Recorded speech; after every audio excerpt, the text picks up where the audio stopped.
I am just going to quickly show you an example of how to find the volume of a cone, a sphere, and a cylinder, and then you guys are just going to work on your own from pages 7 through 12, so it's just going to be a practice day.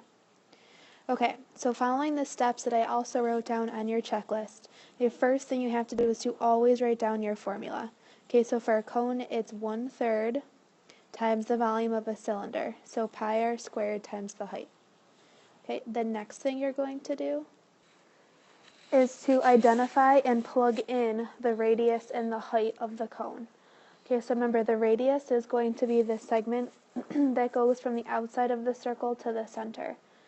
Okay, so if 5 is the radius, I'm going to plug in 5 for r, and then I need to identify the height of the whole cone, which is 12. Okay, now I'm just going to plug in with my radius and my height. So I have 1/3 pi times 5 squared times 12.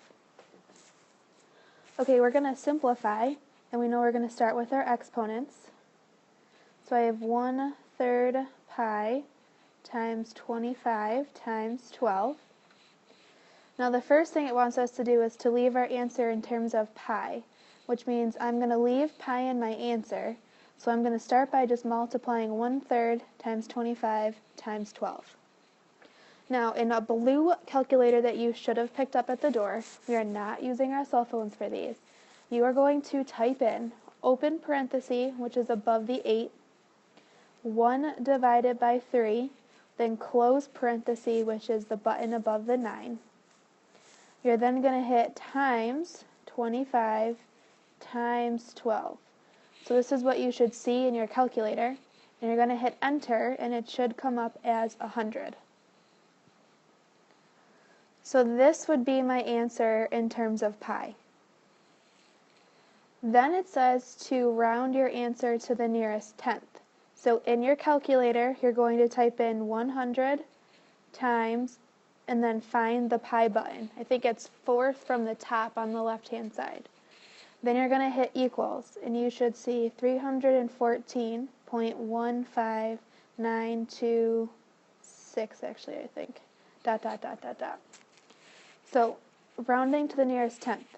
The spot after the decimal place is the tenths position. You're going to look one past it, so the 5. I'm going to look and say, okay, yes, the 5 is going to round that 1 up to a 2. So rounded to the nearest tenth, my volume would be 314.2, and remember it'd be my units cubed, because I'm dealing with my 3-dimensional figure.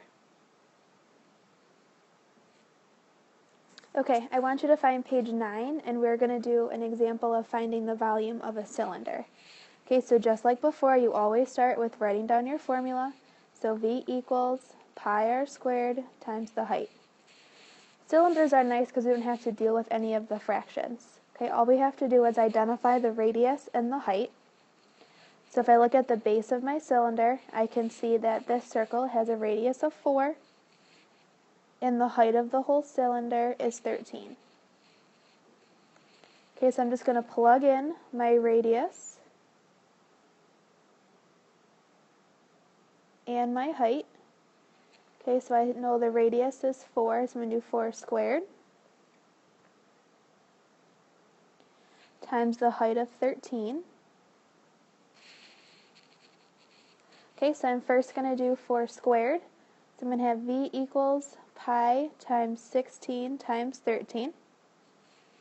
Okay, they first want our answer in terms of pi, so I'm going to bring down the pi, which means I just need to do 16 times 13. So that's easy to type in your calculator, and I got 208 pi. Okay, now we're going to round to the nearest tenth. So in your calculator, you're just going to hit 208 times pi.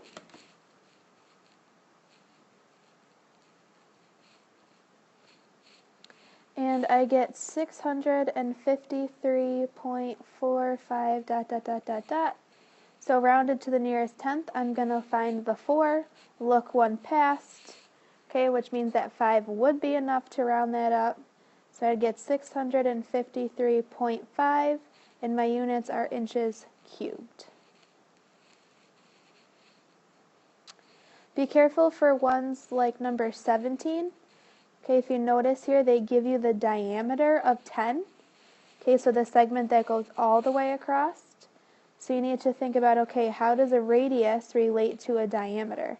Okay, so think about what the radius would be and make sure that you're not plugging in 10 for the radius because it's the diameter. Okay, last but not least, we have the volume of a sphere. Okay, so let's turn to page 11 and find the volume of a sphere. I'm actually going to do number 26. Okay, so we're going to start by writing down the formula. 4/3 pi r. Now remember, this one is cubed. Okay, if you remember on Friday how we figured out the formula, we replaced the height with 2 radii. Alright, so here it says the diameter is 18, and we know the radius, would have to be half of that. So that means the radius is 9. Okay, so I'm going to plug in 9 for my radius.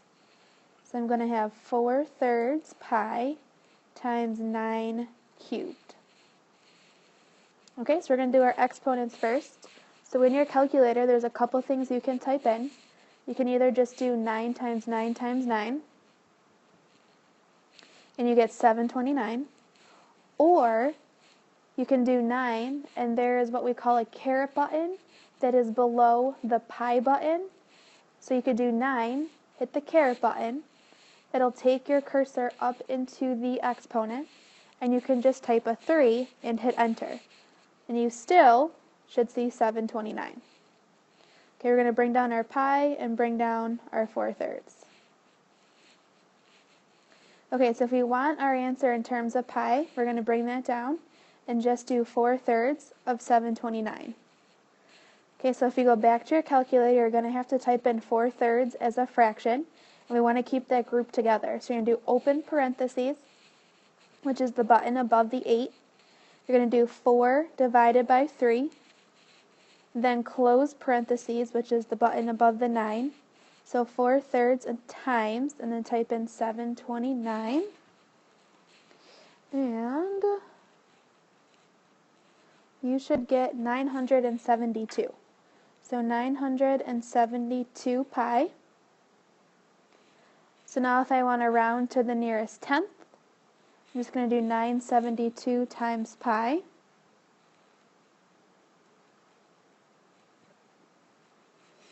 And I get 3053.62. So that 2 is not going to be enough to round up the 6. So it's going to say 0.6 inches cubed. Okay, be careful with one like number 27. Okay, notice it's only half. So think about what I'm going to want to do to the volume once I have it in terms of pi, so that I have just half of that sphere. Okay, what you're going to do is, with your partner and your partner only, you are going to finish page 7 and 8, have me check it, but you are going to spend no more than 10 minutes working on these 2 pages. Then you're going to finish 9 and 10, and again, no more than 10 minutes on these 2 pages. Have me check them.